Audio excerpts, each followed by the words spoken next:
हरे कृष्णा। हम लोग भगवत गीता के ज्ञान प्रबोधिनी के चौथे अध्याय से चर्चा कर रहे थे। वेद, इस अध्याय का नाम है वेद, मानव जाति का विशेष अधिकार। ये अध्याय पूरा हो चुका है। अब इस अध्याय की प्रश्नावली पे हम लोग चर्चा करेंगे। चर्चा को शुरू करने से पहले आप सभी भक्तों से रिक्वेस्ट है कि प्लीज मंगलाचरण कर लीजिएगा। ओम अज्ञानतिमिरान्धस्य ज्ञानाञ्जनशलाकया चक्षुर्मिलितं येन तस्मै श्रीगुरवे नमः। श्रीचैतन्यमनोभीष्टं स्थापितं येन भूतले स्वयं रूपः कदा मह्यं ददाति स्वपदान्तिकं। वन्देऽहं श्रीगुरुं श्रीयुतापदकमलं श्रीगुरून् वैष्णवांश्च श्रीरूपं साग्रजातं सहगण रघुनाथान्वितं तं सजीवं साद्वैतं सावधूतं परिजनसहितं कृष्ण चैतन्यदेवं श्रीराधा कृष्णपादान् सहगण ललिता श्रीविशाखान्वितांश्च।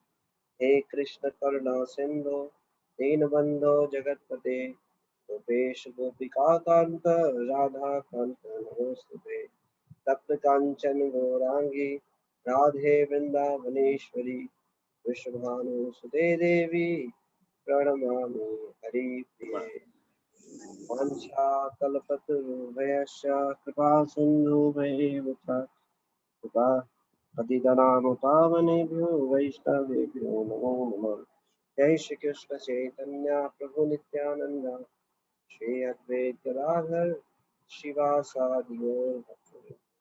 हरे कृष्णा कृष्णा कृष्णा हरे हरे, हरे राम राम राम हरे हरे। जी की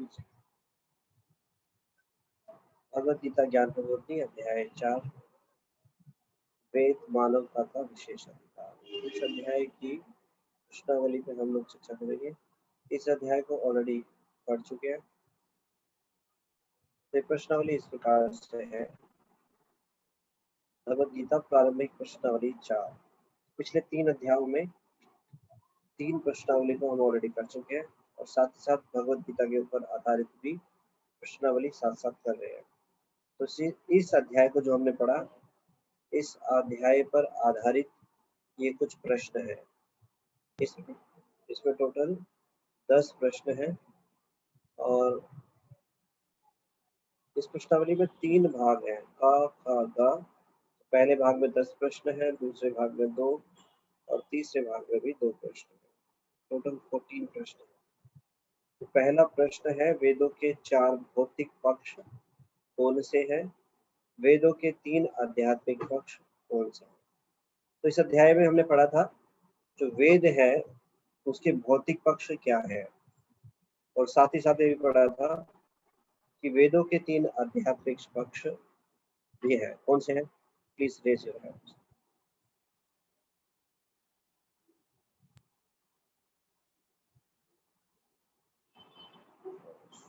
सुमन शर्मा माता जी। हरे कृष्णा प्रभु जी, दंडवत प्रणाम। हरे कृष्णा माता जी। प्रभु जी, वेदों के 4 भौतिक पक्ष हैं, धर्म, अर्थ, काम और मोक्ष। धर्म होता है पुण्य कर्म, अर्थ होता है मतलब पैसा कमाना, और काम होता है इंद्रिय तृप्ति, और मोक्ष होता है मुक्ति। और प्रभु जी, वेदों 3 आध्यात्मिक पक्ष हैं, संबंध, अभिधेय, प्रयोजन। ठीक है, श्री कृष्ण प्रभु जी। Thank you. तो ये संबंध, अभिधेय, प्रयोजन को आप एक्सप्लेन कर सकते हैं? हाँ जी। संबंध, मैं कौन हूँ, भगवान कौन है, और भगवान के साथ हमारा क्या संबंध। अभिधेय होता है भक्ति, भक्तिमय सेवा, और प्रयोजन होता है जीवन के चरम लक्ष्य, भगवत प्रेम। हरे कृष्णा प्रभु जी, दंडवत प्रणाम। Thank you so much. अगर किसी भक्त का इस प्रश्न के अतिरिक्त कोई उत्तर है तो डायरेक्टली अनम्यूट करके बोल सकते हैं, या और इसको एक्सप्लेन करना चाहते हैं तो बोल सकते हैं।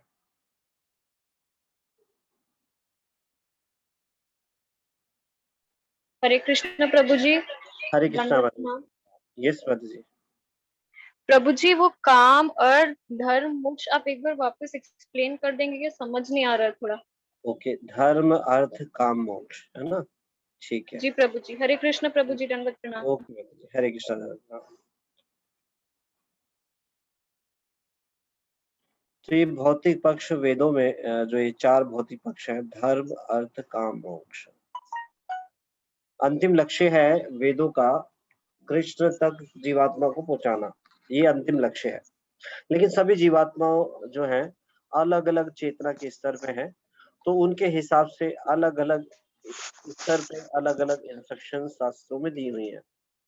तो धर्म अर्थ काम मोक्ष, इसका मतलब ये है कि संसार में लोग कोई भी कार्य करते हैं तो किसी ना किसी मोटिव से करते हैं, कुछ मिल जाए इसलिए कार्य को करते हैं।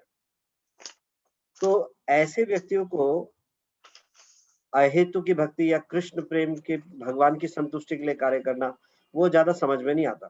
तो शास्त्रों में ऐसे धर्म के कार्य बताए हैं, पुण्य कर्म बताए हैं, जिनको करने से आप कुछ प्राप्त कर सकते हो। इसको करने से क्या हुआ, उन्होंने धर्म का कुछ स्तर पे पालन किया, एटलीस्ट प्राप्त करने के लिए कुछ ना कुछ स्तर पे उन्होंने कुछ कर्म कांड ही क्यों ना किया हो, कुछ ना कुछ तो पूजा पाठ किया भगवान से, मतलब कुछ ना कुछ आध्यात्मिकता की तरफ। हालांकि ये आध्यात्मिकता नहीं है, भौतिक पक्षी है, लेकिन एक स्तर पे उससे श्रेष्ठ है जो कुछ भी नहीं करते, जो बिल्कुल नास्तिक है। एटलीस्ट उनकी धर्म के कार्यों में कुछ श्रद्धा है। ये संस्तुति नहीं, क्या बहुत श्रेष्ठ नहीं है, एटलीस्ट उनसे अच्छा है जो नास्तिक लोग हैं। तो एटलीस्ट कुछ प्राप्त करने के लिए कुछ पुण्य कर्म करना, इस प्रकार से धार्मिक कार्यों को करना, इसको बोलते हैं धर्म। धर्म का पालन करना, धर्म को करना। तो वास्तविक धर्म नहीं है ये जीव का वास्तविक धर्म तो यही है, कृष्ण की सेवा करना। तो ये धर्म इस प्रकार की कर्म कांडों के बारे में वर्णन जो वेदों में बताया गया है, जिसमें कि आप ये वाला कार्य करोगे तो आपको ये प्राप्त हो जाएगा। जैसे पुत्र की प्राप्ति कर, पुत्र चाहिए तो एक प्रकार का पुतेष्टि यज्ञ होता है, वो कर लीजिए, है ना? ऐसे अलग अलग प्रकार के यज्ञ, अलग प्रकार के कर्म कांडों के जो वर्णन दिया हुआ है, उसको धर्म की अंतर्गत आता है। ये तो है भौतिक पक्ष, आध्यात्मिक स्तर पे उतना नहीं है ये, लेकिन एक भौतिक पक्ष है जिसमें कि एटलीस्ट कुछ ना कुछ जो है पूजा पाठ कुछ इस प्रकार से कर रहे हैं। और अर्थ, अर्थ मतलब कि अगर सुखी रहना है भौतिक रूप से, आनंद में जीवन या आर्थिक विकास भी करना है, तो आपको कुछ ना कुछ जो है ये कार्य करने चाहिए, कर्म कांड, वो भी इसी के अंतर्गत है लगभग, है ना? और काम, इंद्र तृप्ति के लिए वेदों में ऐसी बहुत सारी जो है काशू में ये गाड़ी खराब हो जाएगी, क्या कर दी तू? प्लीज म्यूट कर लीजिए।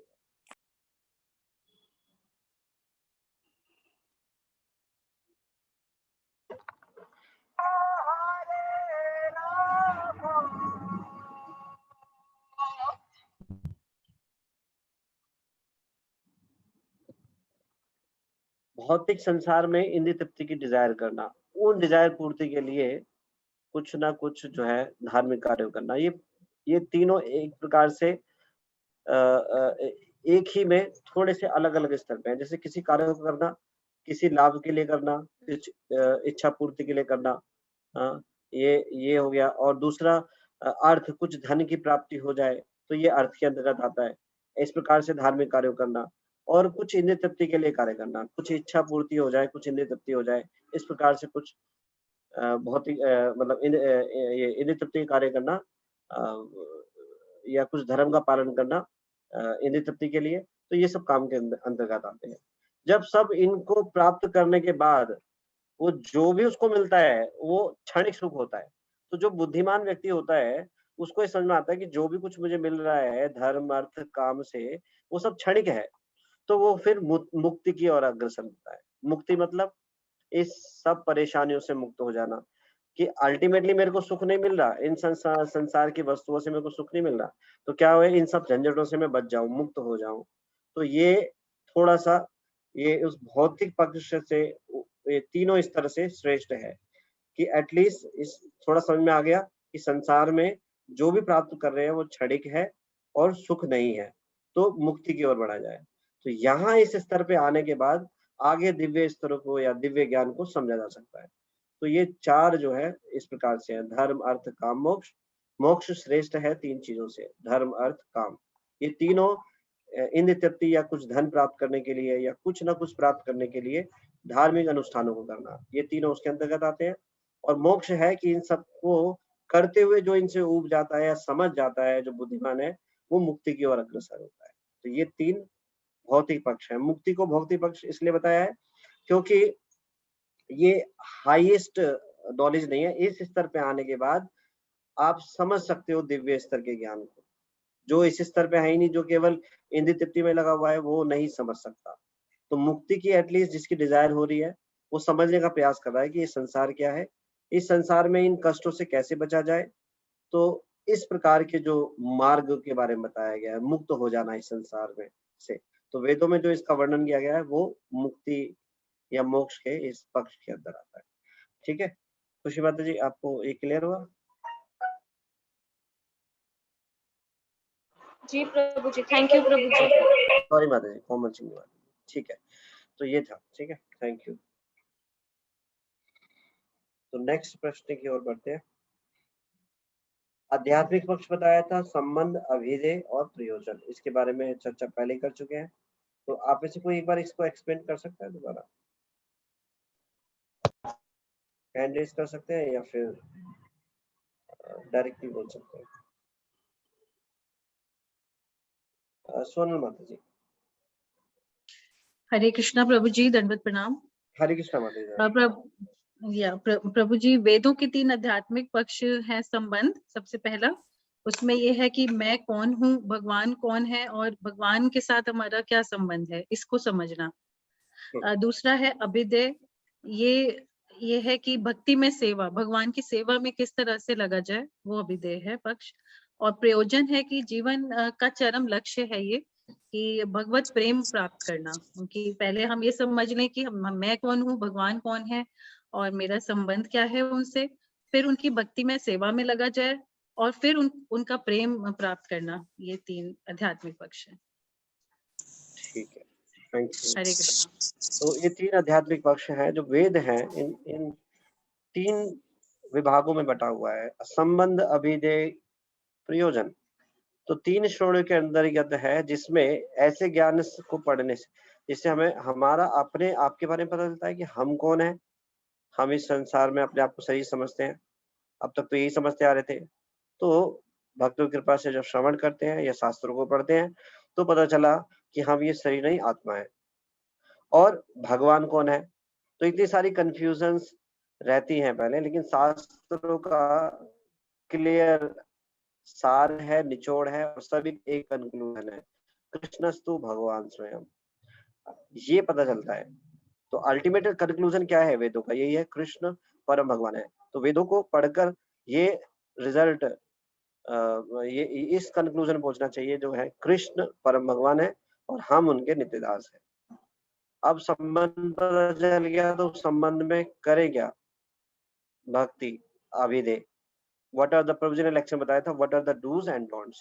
तो शास्त्रों में डूज और डोंट्स जो है वो इसके अंतर्गत आता है, क्या हमें करना चाहिए, क्या नहीं करना चाहिए, अभिधेय।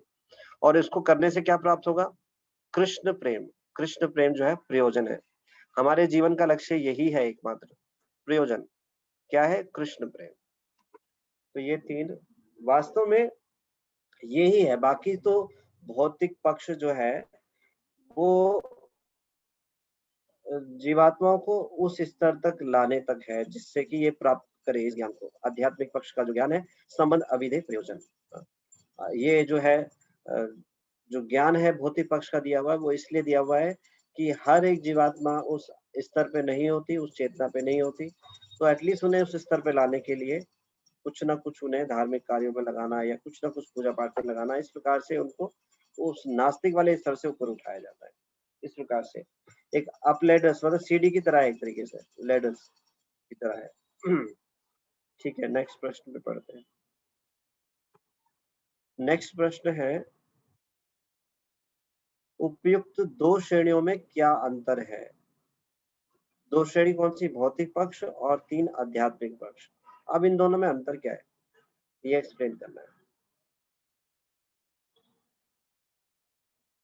खुशी सिंह माता जी।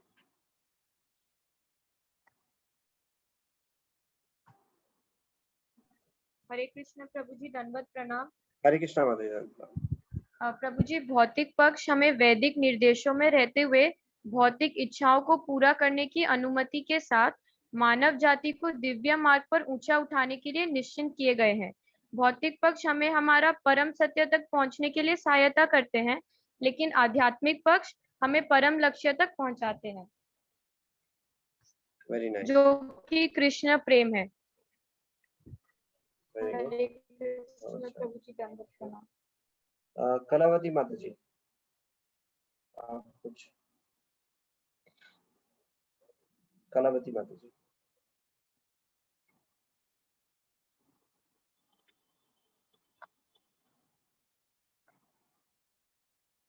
हरे कृष्ण प्रभु जी, दंडवत प्रणाम। हरे कृष्णा माता जी माता जी। यस बताइए माता जी।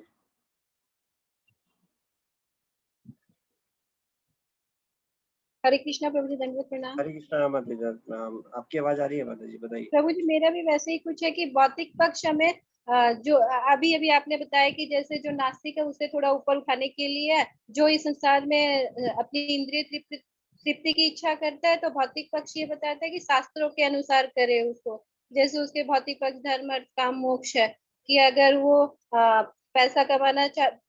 कमाना चाहता है तो वो धार्मिक स्तर पे रह के करे, मैंने शास्त्रों के अनुसार कमाए और अपनी इंद्रिय तृप्ति को पूरा करे।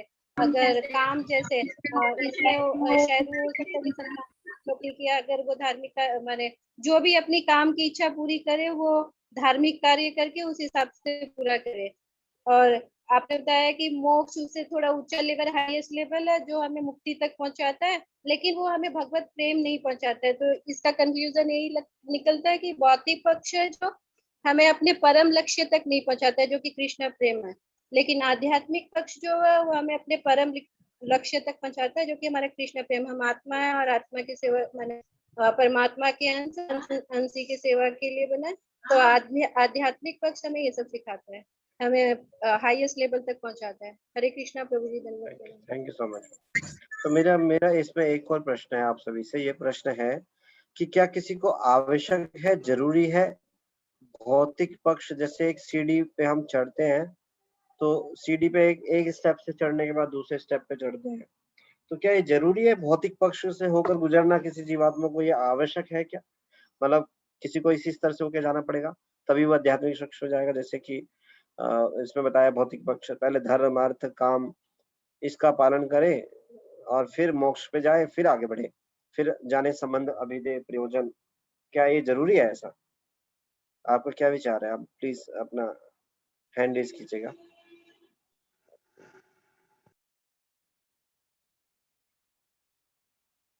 एक तो सिंगल माता जी। हरे कृष्णा प्रभु जी, दंडवत प्रणाम। हरे कृष्णा माता जी।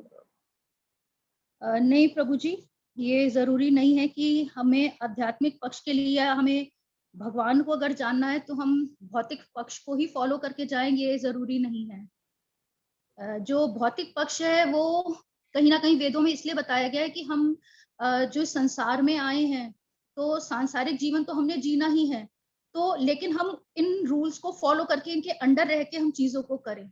लेकिन जब हमारे अंदर ये भाव जाग जाता है कि हमें ये जानना है कि मैं कौन हूँ, भगवान कौन है, हमें हमारा उनसे संबंध क्या है, जब हमारे अंदर ये जिज्ञासा हो जाती है तो हमें अपने आप ही वो आध्यात्मिक पक्ष की तरफ, परमात्मा के प्रति हमारा अट्रैक्शन या अटेंशन उनकी तरफ हो जाता है। तो उसके लिए जरूरी नहीं है कि हम इसी रास्ते से होके गुजरें। ओके ठीक है। कलावती माता जी आप क्या कहते हैं? हरे कृष्णा प्रभु जी। हरे कृष्णा। थैंक यू माता जी। कलावती माता जी। हरे कृष्णा प्रभु जी, दंडवत प्रणाम। हरे कृष्णा माता जी। प्रभु जी, मेरा भी कुछ वैसा ही कि नहीं, ये जरूरी नहीं है कि हम इनसे गुजर के ही जाए। अगर हमें भगवान पे विश्वास हो गया और हम एक प्रामाणिक गुरु की अगर शरण ले लेते हैं तो हमें इन सब लेवल से और गुजरने की जरूरत नहीं है। फिर हम उनके निर्देशानुसार अगर हम चलते रहेंगे तो शायद हम आध्यात्मिक पक्ष तक पहुंच सकते हैं। सॉरी प्रभु जी, कहीं भूल गए। अरे ठीक है, आप दोनों के माताजी एकता माताजी और कलावती माताजी के एक ही विचार हैं और बिल्कुल सही है। जरूरी नहीं है, जो ऑलरेडी हायर चित्ता में जो ऑलरेडी इस संसार के में ढूंढ रहा है कि संसार तो कुछ ना कुछ प्रॉब्लम है, इस संसार से निकलना चाहिए, ये रहने की जगह नहीं है, तो ऑलरेडी वो इस स्तर पे है, वो सोच पा रहा है, डिस्क्रिमिनेट कर पा रहा है कि संसार में कुछ ना कुछ तो प्रॉब्लम है। तो वो देखा जाएगा तो 99% पूरे संसार में जितनी जीवात्माएं हैं, धर्म अर्थ काम मोक्ष में किसी न किसी प्रकार से लगी हुई है, इंद्रिय तृप्ति में ही तो लगी हुई है, तो ये तो ऑलरेडी है। बट कोई शास्त्रों के अनुसार कर रहा है, कोई शास्त्रों के विरुद्ध कर रहा है, इंद्रिय तृप्ति तो कर ही रहे हैं। तो एटलीस्ट जो बिल्कुल ही निकृष्ट है, जो शास्त्रों को नहीं मानते, शास्त्रों के अनुसार नहीं करते, इस प्रकार के जो है नास्तिक लोग हैं, उनसे श्रेष्ठ हैं जो एटलीस्ट शास्त्रों के अनुसार कर रहे हैं।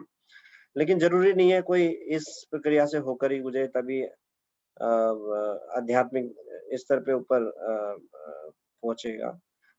भक्त की कृपा से, जैसे श्रील प्रभुपाद जी ने जो बिल्कुल सोसाइटी में बिल्कुल जो किसी प्रकार का नियम फॉलो नहीं करते थे, ऐसे लोगों को भी शुद्ध वैष्णव बना दिया श्रील प्रभुपाद जी ने। तो कोई भी श्रवण के माध्यम से, जैसे कई प्रकार के व्यक्ति होते हैं जो सुनकर समझ जाते हैं और कुछ देखकर समझ जाते हैं, कुछ अनुभव करके समझते हैं, तो हर प्रकार के लोग हैं। तो जो बुद्धिमान व्यक्ति है वो श्रवण करके ही समझ जाता है। तो जो व्यक्ति ऑलरेडी इस स्तर पे है, इस संसार में ढूंढ रहे हैं वास्तविक सत्य क्या है, इस संसार में कुछ ना कुछ तो प्रॉब्लम है, तो ऐसे लोगों को बस जस्ट क्या है, क्लिक करने की जरूरत है। ऐसे वैष्णव से का संग मिलने की आवश्यकता है, वो तुरंत आध्यात्मिक जीवन में बहुत तेजी से प्रगति करता है। बस उसको ये पता चलना चाहिए, वो पहले ही ढूंढने की कोशिश कर रहा है कि मैं कौन हूँ। हाँ, तो इस प्रकार से बस जस्ट क्लिक करने की बात है। एक बार का एग्जाम्पल बताता हूँ मैं। एक बार विदेश की बात है। फिर एक जो है, एक व्यक्ति स्टेशन पे थे और कुछ एक्सीडेंटली वो गिर गए। तो वो व्यक्ति गिरे तो उनकी याददाश्त से चली गई। वो जिसको भी देखकर बोल रहे हैं, वो बोल रहे हैं कि बताइए मैं कौन हूँ। तो वो टकरा गए भक्तों से। भक्तों ने बोला आप ये शरीर नहीं आत्मा हो, कि वो तो अपनी याददाश्त भूल चुके हैं। अच्छा मैं आत्मा हूँ। तो वो भक्तों के संग में आ गए और भक्तों के संग में रहने लगे और इस स्पिरिचुअल प्रैक्टिस को जो है कृष्णा कॉन्शियस को प्रैक्टिस करने लगे। प्रैक्टिस करते करते करते वो बहुत अच्छे से प्रगति करने लगे, बहुत अच्छे से नियमों का पालन करने लगे और भक्त बन गए। और फिर एक दिन उनकी याददाश्त वापस आ गई समहाउ कैसे भी।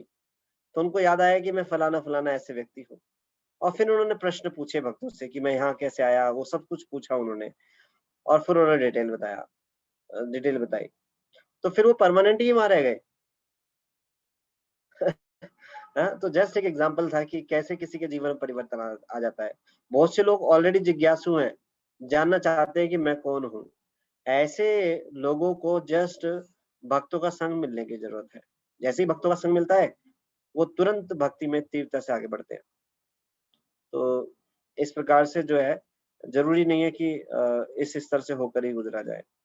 अगर किसी वैष्णव की कृपा हो जाए और अगर ऐसी जिज्ञासा है तो ये बड़ा अच्छा समन्वय है। जिज्ञासा हो और भक्तों का संग मिल जाए तो तुरंत जो है वो भक्ति में ऊंचे स्तर पे आ जाते हैं। ठीक है, थैंक यू। नेक्स्ट प्रश्न लेते हैं।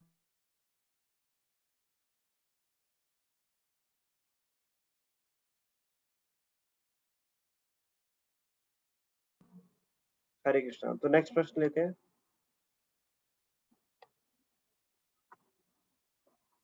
भागवत गीता के 3रे अध्याय के अनुसार वेदों का मूल क्या है?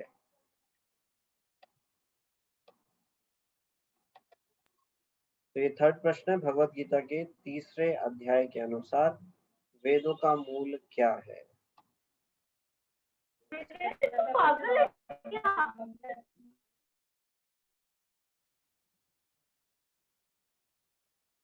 केवल एक भक्त बता पा रहे हैं, बाकी नहीं बता पाएंगे।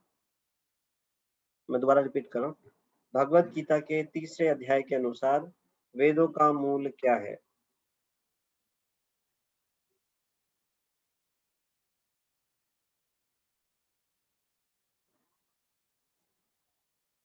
एकता सिंह माता जी। हरे कृष्णा प्रभु जी, दंडवत प्रणाम। हरे कृष्णा माता जी। यस माता जी। प्रभु जी, भगवत गीता के तीसरे अध्याय के अनुसार ये कहा गया है कि उसमें कि ये वेद साक्षात श्री भगवान से प्रकट हुए हैं। ये जो वेद हैं ये श्री भगवान के वचन हैं और भगवान के श्वास से प्रकट होते हैं और इसमें मनुष्य के जानने योग्य सभी बातें हैं, इसलिए इसे कल्पवृक्ष के समान माना गया है और इसी से हमें आत्म साक्षात्कार का ज्ञान भी प्राप्त होता है। ओके, थैंक यू माता जी। हरे कृष्णा। हरे कृष्णा प्रभु जी। माता जी, कलावती माता जी, आपका भी यही है उत्तर या कुछ और है इससे अलग? हरे कृष्णा प्रभु जी। नहीं प्रभु जी, सेम ही है। Thank you so much. फिर खाली मैं प्रभु जी ये ऐड करना चाहूंगी कि ये वेद भगवान के श्रीमुख से निकले, इसे हमें इसे एज इट इज फॉलो करना चाहिए, तभी हम एक सुखी जीवन व्यतीत कर पाएंगे। हरे कृष्णा प्रभु जी, दंडवत प्रणाम। Thank you so much. Hare Krishna. Bhagavad Gita के तीसरे अध्याय के 15वें श्लोक से ये है और इसके तात्पर्य में प्रभु जी ने बताया था। Thank you.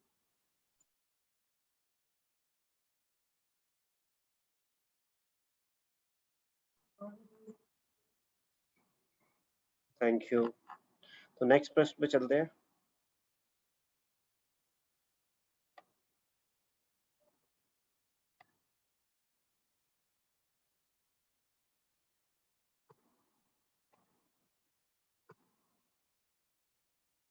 तो मैं आप सब भक्तों से रिक्वेस्ट करता हूँ, प्लीज आप सब पार्टिसिपेट कीजिए।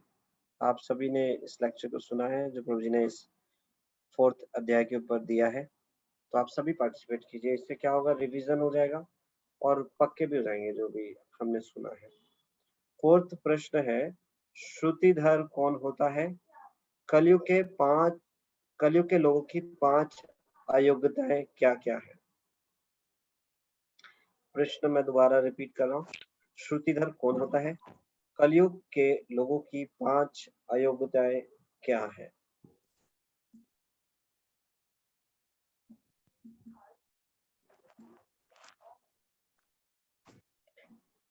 इंदु अग्रवाल माता जी। हरे कृष्णा प्रभु जी, दंडवत प्रणाम। हरे कृष्णा माता जी, प्रणाम। प्रभु जी, श्रुतिधर वो होते हैं जिनको एक बार स्मरण करने से, वो एक बार सुनने से स्मरण रहता है, वो श्रुतिधर कहलाते हैं। और कलयुग के लोगों में 5 दोष होते हैं। एक तो अपूर्ण इंद्रियां, दूसरा गलतियां करना और फिर गलतियों को छुपाना। ये तो माता जी दोष है, अयोग्यता की बात हो रही है। अच्छा, ये तो दोष है। पहला उत्तर तो आपका ठीक है। श्रुतिधर कौन होता है? जो एक बार सुनने मात्र से उसको स्मरण हो जाता है। जी प्रभु जी।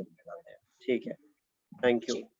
तो सॉरी प्रभु जी, मैं नहीं दे नो प्रॉब्लम। खुशी सिंह माता जी। हरे कृष्ण प्रभु जी, दंडवत प्रणाम। हरे कृष्ण माता जी। प्रभु जी, 5 योग्यता है कि वे अल्पायु होते हैं, क्षीण स्मरण शक्ति वाले, अभाग्यशाली, सदैव विचलित रहते हैं और आध्यात्मिक रूप से आलसी होंगे। हरि बोल। Thank you so much. इसके अलावा किसी और का कोई प्रश्न है, सॉरी उत्तर है तो बता सकते हैं डायरेक्टली अनम्यूट करके। माता जी ने जो बताया, इसके अतिरिक्त कुछ ऐड करना चाहते हैं?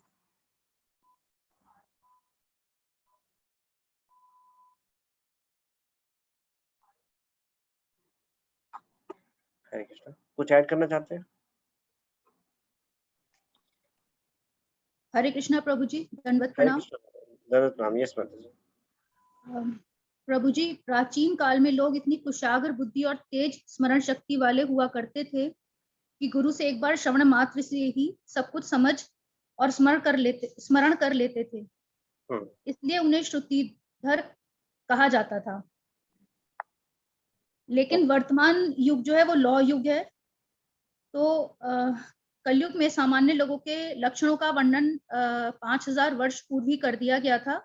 उसमें कहा गया है मंदा सुमंद मत्यो मंद भाग्या विप्रदित कि इस युग के लोग आध्यात्मिक रूप से आलसी होंगे, वे अल्पायु, क्षीण स्मरण शक्ति वाले, अभाग्यशाली तथा सदैव विचलित रहेंगे। और कलयुग में लोग आध्यात्मिक जीवन के प्रति उदासीन भी रहेंगे। इसलिए कलयुग के लोगों को ध्यान में रखते हुए श्री व्यास देव जी ने लगभग 5000 वर्ष पूर्व ही इन सभी वेदों को लिखित रूप से लिपिबद्ध किया। धन्यवाद माता जी। हरे कृष्णा प्रभु। ये बात है, इसके पीछे कारण क्या है? ये लिपिबद्ध करने का यही है, जो कलयुग के जो जीवात्माएं हैं वो अयोग्य हैं, उनको अयोग्य होने के कारण इनको लिखित रूप में प्रकट किया, क्योंकि पहले तो केवल श्रवण मात्र से ही शास्त्रों का ज्ञान चलता था। ठीक है, बहुत अच्छा बात है, थैंक यू सो मच। आप में से कोई जैसे कुछ एग्जाम्पल डिस्कस किए गए थे क्लास में, लेक्चर्स में, जो कलयुग के जीवात्माएं की जो आयु, शक्ति, बल, स्मृति ये सब कम है, तो आप में से कुछ शेयर करना चाहेंगे जो लेक्चर में प्रभु जी ने बताए थे या आपको स्मरण आ रहा हो? सोनल माता जी।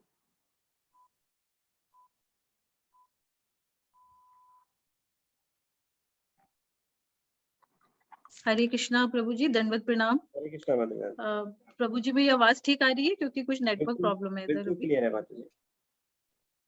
ओके।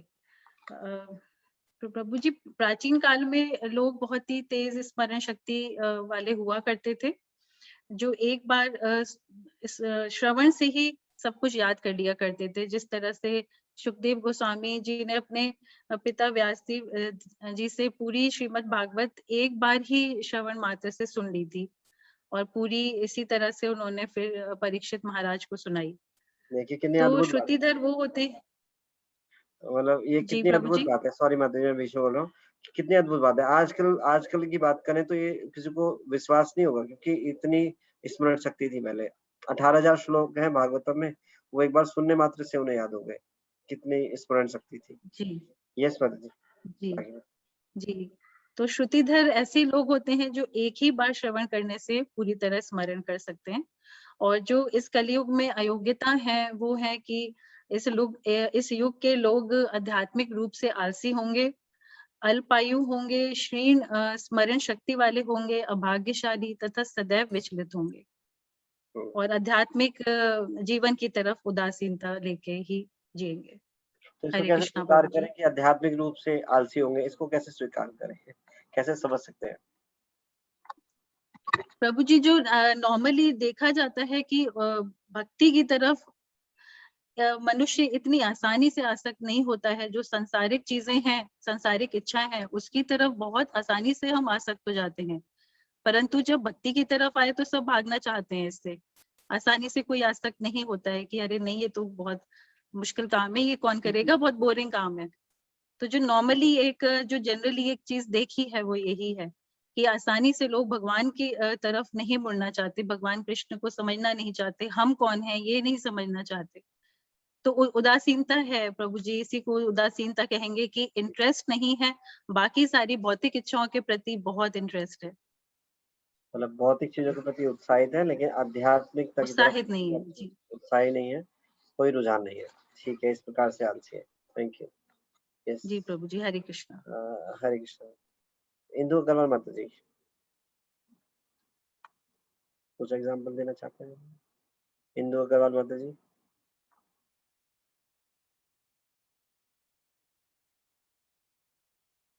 कलावती माता जी। कृष्ण प्रभु जी, दंडवत प्रणाम। हरे कृष्णा माता जी। प्रभु जी ने एक एग्जांपल ये भी बताया था कि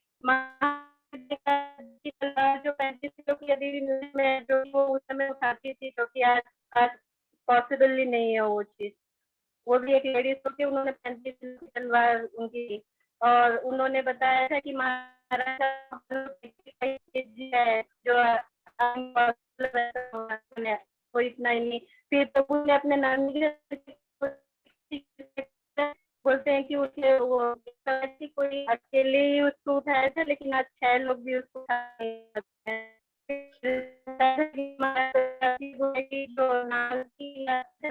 उसके पाँव के जो ऐसे लगते थे हाथी के जैसे थे, जो कि आज पॉसिबल नहीं है आजकल वो सब। थैंक यू माता जी स्मरण कराने के लिए। तो ये देखिए अभी ये बहुत पुरानी बात नहीं है, ये बहुत ज्यादा पुरानी बात नहीं है, कुछ ही सालों पुरानी बात है। महाराणा प्रताप या लक्ष्मीबाई, ये उदाहरण तो कोई बहुत ज्यादा बड़ी बात नहीं है, बहुत ही पुराने नहीं है। तो हम अभी देख सकते हैं कितनी तेजी से घटती जा रही है, आयु बल स्मृति सब घटती जा रही है। ठीक है, थैंक यू ये स्मरण कराने के लिए। तो नेक्स्ट प्रश्न की ओर बढ़ते हैं। आपके विचार से 2 कारण कौन से हैं जो हमें वेदों में पूर्ण विश्वास करने के लिए प्रेरित करते हैं? विज्ञान के विषय में आपके क्या विचार हैं? एक बार और रिपीट कर रहा हूँ मैं प्रश्न को।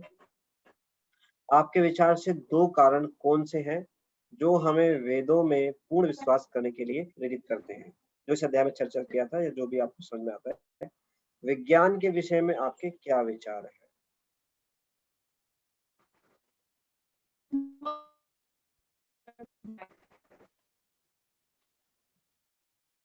एक तो सिंगल माता जी। हरे कृष्णा प्रभु जी, दंडवत प्रणाम। हरे कृष्णा माता जी। प्रभु जी, वेदों पर विश्वास रखने योग्य 2 महत्वपूर्ण जो बातें हैं वो ये हैं कि यह कभी अमान्य नहीं हुए, ये सर्वमान्य है और ये समय की कसौटी पर खरे उतरते हैं। वेद विश्वसनीय है और पूर्ण रूप से स्वीकृत हैं, क्योंकि जो भी शास्त्रों में लिखा गया है वह सत्य है और समय की कसौटी पर सदा खरे उतरते हैं, कभी परिवर्तित नहीं होते हैं। हमेशा हर परिस्थिति में ये मान्य है, जो लिखा है वह पहले भी सत्य था, आज भी है और सदा रहेगा। और वैदिक शास्त्रों की जो बातें हैं वो कभी भी संशोधित नहीं होती हैं। लेकिन आधुनिक विज्ञान इस कसौटी पर कभी भी खरा नहीं उतरता है, क्योंकि इसे सदैव संशोधित और नवीनीकृत और परिवर्तित किया जाता है। अतः आधुनिक विज्ञान में कोई निश्चित सत्य नहीं है। आज के मौलिक सिद्धांत का कल अप्रचलित हो सकते हैं। उदाहरण के रूप में प्रभु जी, जैसे वो खगोल शास्त्री हब्बल कांस्टेंट अंतरिक्ष की विशाल दूरियों को मापने के लिए उन्होंने मानदंड का प्रयोग किया था, लेकिन आज तक इसमें इतने संशोधन हुए हैं कि आजकल खगोल शास्त्री इसको मजाक में हब्बल कांस्टेंट की जगह हब्बल परिवर्तन या हब्बल वेरिएबल के नाम से पुकारते हैं। तो जो शास्त्रों में लिखा गया है, जो वेदों में कहा गया है, वो पूर्ण रूप से तथाकथित सत्य है, उसमें कभी कोई परिवर्तन नहीं हुआ है। बल्कि जो शास्त्रों में लिखा है उसकी वजह से आज साइंटिस्ट लोग अपने उसमें जो कई बातें उसमें परिवर्तन कर रहे हैं। जी बिल्कुल सही, थैंक यू माता जी, आपको अच्छे से एक्सप्लेन किया। ये बिल्कुल सही बात है, जो वेदों की बातें हैं वो अमान्य नहीं है, सर्वमान्य, सबके लिए मान्य है। अब कोई व्यक्ति ये बोले मैं नहीं मानता, उससे कोई फर्क नहीं पड़ता, वो माने या ना माने उसको मानना ही पड़ेगा।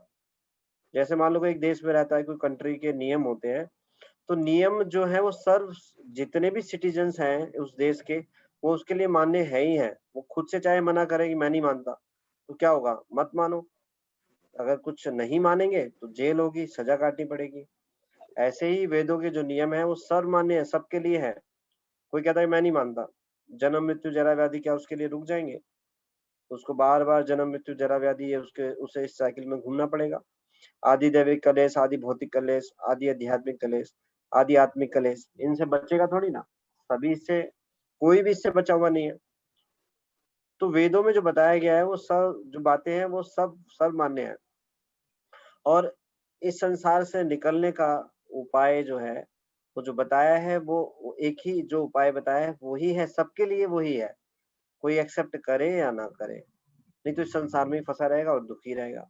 सुखी होना चाहते हैं, हर एक जीवात्मा सुखी होना चाहता है, वो प्रयास ही इसलिए करता है कि मैं सुखी हो जाऊं। किसी को भी देख लीजिए, कोई किसी से पूछो क्यों कार्य कर रहे हैं, सुखी होने के लिए कर रहे हैं। किसी भी शरीर में चले जाएं, चाहे किसी से निकृष्ट योनियों में चले जाएं, हायर से हायर योनियों में चले जाएं, चाहे देवी देवता को शरीर क्यों ना मिल जाए, चाहे निम्न योनियों में शरीर क्यों ना मिल जाए, किस लिए कार्य कर रहे हैं? कि हम खुश हो जाएं, आनंद में हो जाएं, बट ये विफल ही रहेंगे जब तक वेदों के आदेश का पालन नहीं करेंगे, क्योंकि ये सर्वमान्य है, इस सब के लिए एप्लीकेबल है। जो इस नियम का पालन करेगा वही सुखी हो सकता है। तो ये कोई ऐसा बोले अपने सनक से, अपनी बुद्धि से कि मैं नहीं मानता, मानो चाहे नहीं मानो, वो स्वीकार करने ही पड़ेंगे। मृत्यु आपको इसलिए छोड़ नहीं देगी कि नहीं आप नहीं मानते हो, मृत्यु आएगी आएगी। तो जितने भी यूनिवर्सल लॉ हैं वो सब पे एप्लीकेबल है। वेदों में सब कुछ बताया है, और वेदे जो है हर एक मनुष्य के लिए है, पशुओं के लिए नहीं, मनुष्यों के लिए है। जाने या ना जाने, हमारी जिम्मेदारी कि हम वेदों के नियमों को जाने। लोगों को जानना हमारी जिम्मेदारी। किसी देश में रहते हैं तो उस देश के नियम का पालन करना कर्तव्य है, और कोई ये नहीं बोल सकता इग्नोरेंस इज नो एक्सक्यूज कि मेरे को नहीं पता था। तो उस देश में रहते हैं तो उसका नियम जानने की हमारी आवश्यकता है, हमें जानना होगा।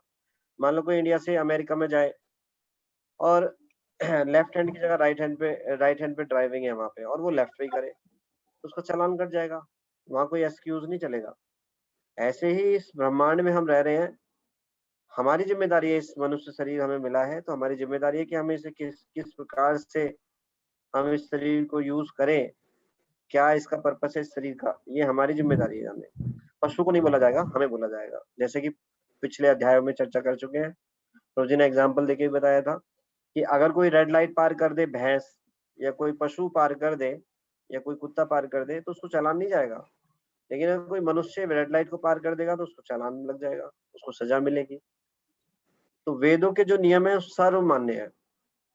और दूसरा, वो कभी भी काल समय परिस्थिति के अनुसार हमेशा वो एप्लीकेबल है, वो कभी परिवर्तित नहीं होते, संशोधित नहीं होते। तो इसलिए हमें पूर्ण विश्वास करना चाहिए। ठीक है, खराब हो जाएगी। और यहीं पे माता जी ने साथ में एग्जाम्पल भी बताया साइंटिस्ट का, जो किस प्रकार से हब्बल वेरिएबल्स का जो है इतने संशोधन हुए कि वो मजाक उड़ाकर उनका ही बोलने लगे। तो साइंस में ऐसा ही है, साइंस में अपूर्ण इंद्रियों से जो कुछ परसीव करते हैं उसी को एक ज्ञान घोषित कर देते हैं, फिर कुछ और पता चलता है तो फिर कुछ और उसको बताने लगते हैं। तो इस प्रकार से इसके बारे में भी चर्चा डिटेल में हुई थी। तो इसलिए शास्त्रों पे पूर्ण विश्वास होना चाहिए। समझ नहीं आ रही कुछ बातें तो हमारी प्रॉब्लम है, और उसको समझा जा सकता है प्रमाणित गुरु परंपरा के माध्यम से, भक्तों के मुख से, भक्तों से प्रश्न पूछकर, प्रश्न कर कर, है ना, विनम्रता में अगर हम प्रश्न पूछेंगे तो हमें उन शंकाओं का भी निवारण हो जाएगा। इस प्रकार से हमें भक्तों को अप्रोच करना चाहिए। ठीक है, एक और नेक्स्ट प्रश्न लेते हैं। चौथे अध्याय में भगवान कृष्ण द्वारा गुरु शिष्य परंपरा के लिए प्रयोग किए गए वाक्यांश को लिखिए। भगवान ने भगवत गीता में चौथे अध्याय में कुछ वाक्यांश बोले हैं गुरु शिष्य परंपरा से संबंधित। आप में से जिसको स्मरण हो रहा हो या याद हो तो बता सकते हैं, नहीं तो देखकर भी बता सकते हैं।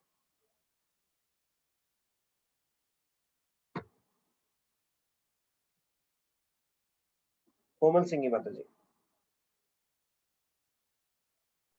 हरे कृष्ण प्रभु जी, दंडवत प्रणाम। हरे कृष्ण माता जी। प्रभु जी, श्लोक यह है, एवं परंपरा प्राप्तम। धन्यवाद। इसमें भगवान बोलते हैं श्लोक में, एवं परंपरा प्राप्तम एवं राजेश विदु, ये ज्ञान जो है गुरु परंपरा के माध्यम से आगे बढ़ाया जाता है। इस प्रकार से भगवान ने बोला है। Thank you so much. तो हम इसको चर्चा को यहीं पे विराम देते हैं और आगे की चर्चा करेंगे कल।